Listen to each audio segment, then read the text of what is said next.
Hi guys, welcome back to the channel. I'm Van Orn and this is another Dragonheir Silence God video.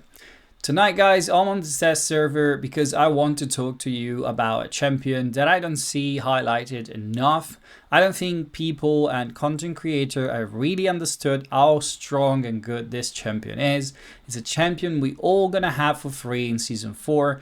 If you do obviously the content that you're supposed to do, Fame Under and Pillar of Trial in this case, and you do it nice and early in the season. I keep repeating to all the people on my Discord, you should definitely push to the content as soon as it opens because the rewards are great and they're great early on in the season, and the champions this season are particularly good. Everybody's focusing on Neja, the new Ice Blast DPS that has been introduced this season, and we're gonna get from one of the two, Pillar or Faye, and she's incredible.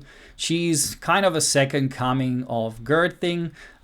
She has an aura this time that can be used for damage in all battle, and so it's going to help a lot our damage on the bosses in particular when you're going to do the Chaos Shadow bosses, the Otherworld exploration, etc. till the end game. She's really good that she does a lot of damage. I've already done a video comparing her to Gertine that I'm going to link here above, and you can go watch it when you finish watching this one. But tonight I want to focus in particular to the other one, and as I said, I don't see anyone talking about this champion and how incredible her kit is. She is Pearl, the new poison support champion, and I believe, and I'm actually sure about this, and I'm going to show you in a second, she is unique and she's going to help so many of you in two of the most complicated content in the game at the moment. Just building her and making both content so easy, it's almost unbelievable. So let's have a look at the kit so you can understand what I'm talking about. Let's start from the battle skills because that one is the only part of her kit that is forgettable. She has a single target, deal 400 attack poison damage to the target with 75% book up to 100 to inflict silence on them for 7.5 seconds. Now this one is nothing special, can be used on waves honestly to try to support your team, but it doesn't do much for us, especially when we're fighting bosses because bosses are immune to control. So let's have a look at the ultimate. The ultimate is a diamond shape, quite big area attack, so also useful on waves. Deal 715 attack poison damage to enemy with a range, with 100% even unbooked, unscroll, chance to dispel one buff from them, which is already incredible. The hero has also a 75% when booked, 100% chance to inflict healing prohibition and buff prohibition. So she takes away one buff, and then she plays healing prohibition and buff prohibition. Can you already see where I'm going with this? Or I need to go all the way for the video, I guess.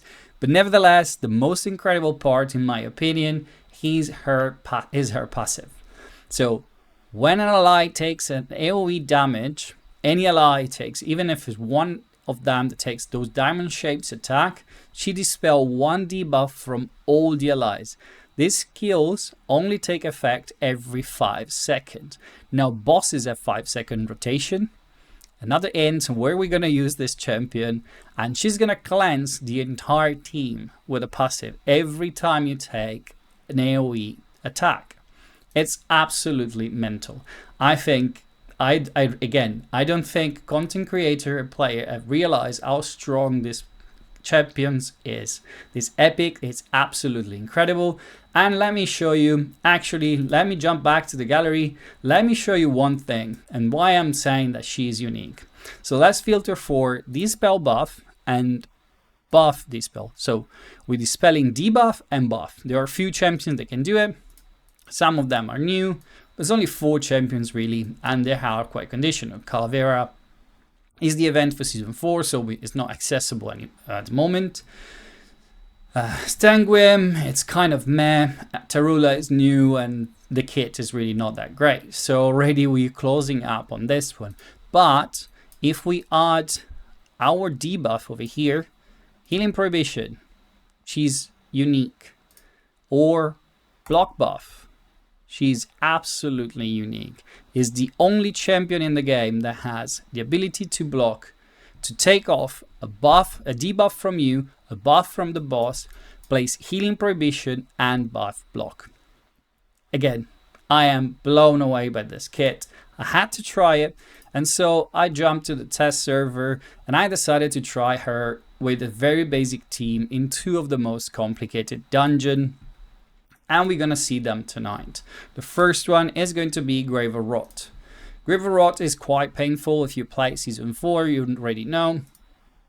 It is quite tricky to, remove the healing prohibition, keep the boss to doing too much damage to the team, stop the corrosion, heal back, and do everything, bring enough damage to kill the boss. So I was thinking to use her in a very basic team, and this is the team I've been using. I'm bringing 1 legendary that all of you should have, which is Ardrit. I'm bringing Garius. I'm bringing Exandra, Per, and Sigrid. It is a quite basic team. It's not completely free to play, obviously, because we're using Ardrit. But if you don't have her, you can use Furbat, and you can do pretty much the same. So the trick here is to keep your healer on the front line and build some of them or all of them with resistance. The reason is the boss is going to target and try to stun the healer that's done more healing, and you need someone that is able to resist that stun, basically. You can ride even taking the stun if you want, but you don't need, you just need to build a bit of resistance on them, and it's pretty easy. Let me show you the equipment very quickly. I'm using legendary gear with legendary runes because, by the time we're going to get this champions, we're all going to have a little bit of that gear. And maybe some of you are going to still struggle with the later stages of the game.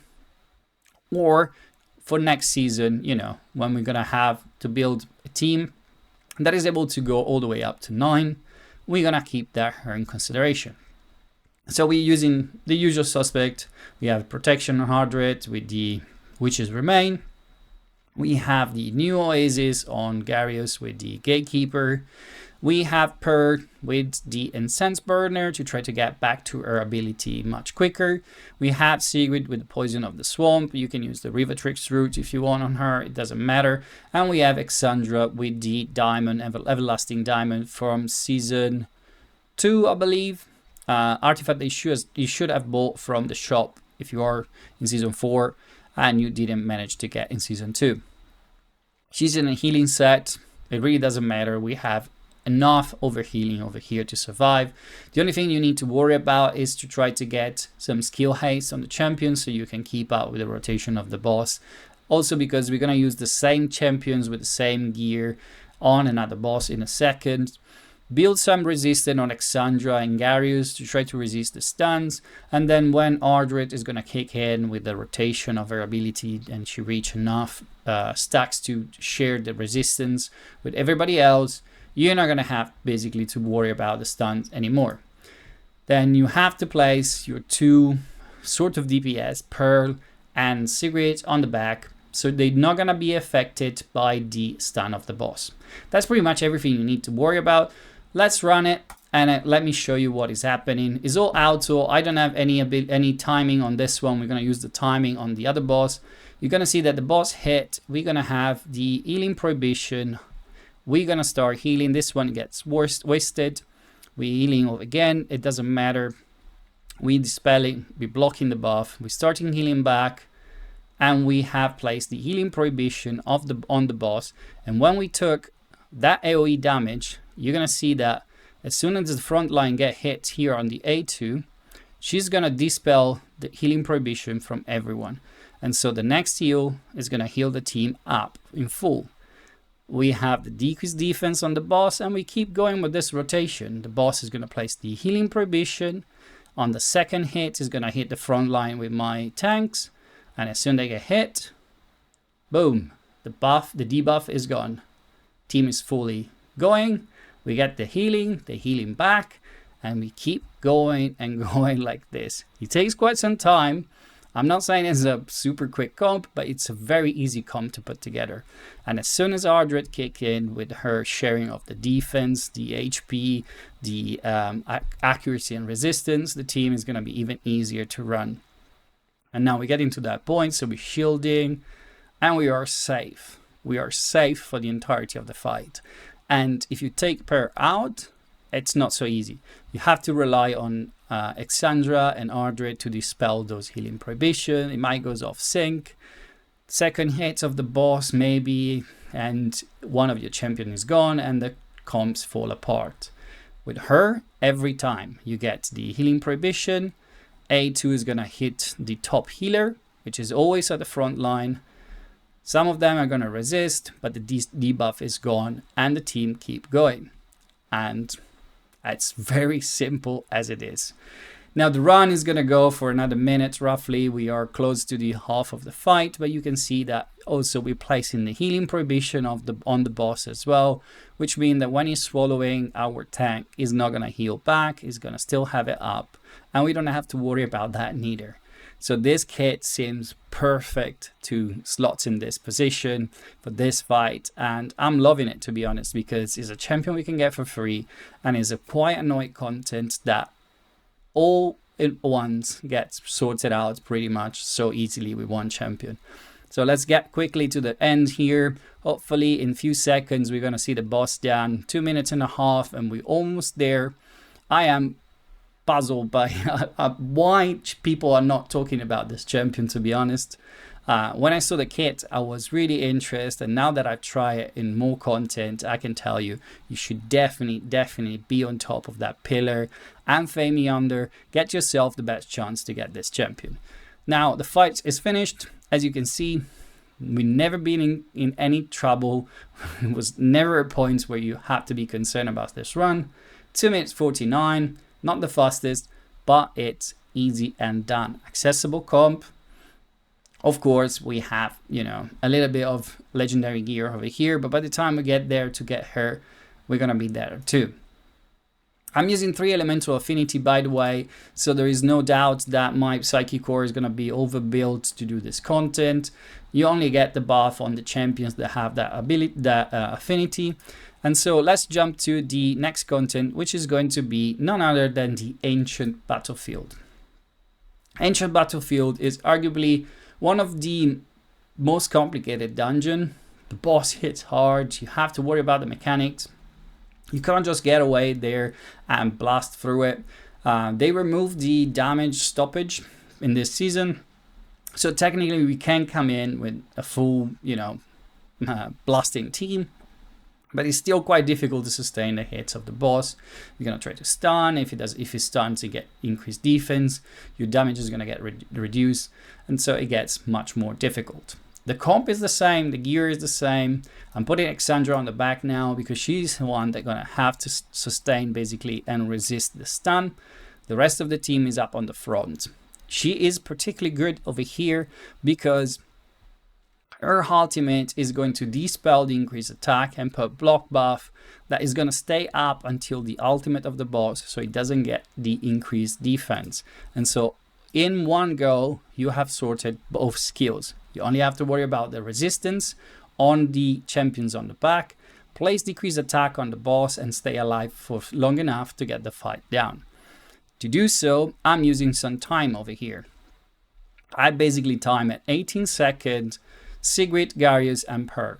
And the reason for that is because we have Ardred boosting slightly some of the champion. I don't want them to go off rotation. The boss has an 18-second rotation. I want them to stay basically always at the same point. I built a little bit of skill haste on all of them, so they're gonna stay basically at the same point that I want when Ardred boosts them. That's all you need to know basically. So let's start this run as well. I'm using over here as well the 30% defense as I did on the other fight. I'm not using any food. I haven't changed any gear. Let me quickly show you that as well. It is exactly the same as it was before. Just hit the right accuracy, hit the right resistance, get the defense right on the tank, get your protection, your aces set, and you are set. You get the increased attack as well, and so let's just run it. So the boss is going to start hitting and pounding down the shields, going to hit the back line. It goes in backfire because it didn't manage to stun our further champion. We healed and shield back, we place a decrease attack, and now Per is going to do her move, placing the block buff and removing the increased attack. The boss now is going to do double slam, but he can't put the increased defense on, and the stun doesn't land. We're going to shield back, put decreased attack, remove the increased attack and place the block buff, and the run goes like this all the way to the end. There's nothing else really. So let me speed it up. I'm gonna see you at the end of this fight, so you're gonna see the result as well.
And here we go, run is finished. What was the time? 2 minutes 53. Again, not super fast, but pretty reliable. Never in danger. Everything happened at the same time. We removed the buff, we blocked the buff as well, and we basically grinded through like nothing. So what do you think, guys? Did I convince you about this champion, or are you still thinking that she's not worth it? I'm very much looking forward to get this champion. I don't need it for my account, but I like to get good epics, and I think she is so unique, and we're gonna find even more use in the future when she's not gonna be paired with fire. For example, for fire domain, she's gonna be absolutely incredible. And I think she might find some space even on the chaos bosses if we face someone that plays debuff. We're gonna have down the line, you know, Calavera, which probably does her job even better, but not all of us is gonna be able to push for that champion, and we might still need to build 15 comps for the Otherworld exploration, and she's gonna be useful if we have anything to do with debuff. I hope you enjoyed the video, guys, and as usual, if you did, consider liking and subscribing. I'm gonna put more effort on the test server and my account to bring accessible and free-to-play guides, and so if you subscribe, you're not gonna miss out. This is everything for tonight, and until the next video, guys, have fun.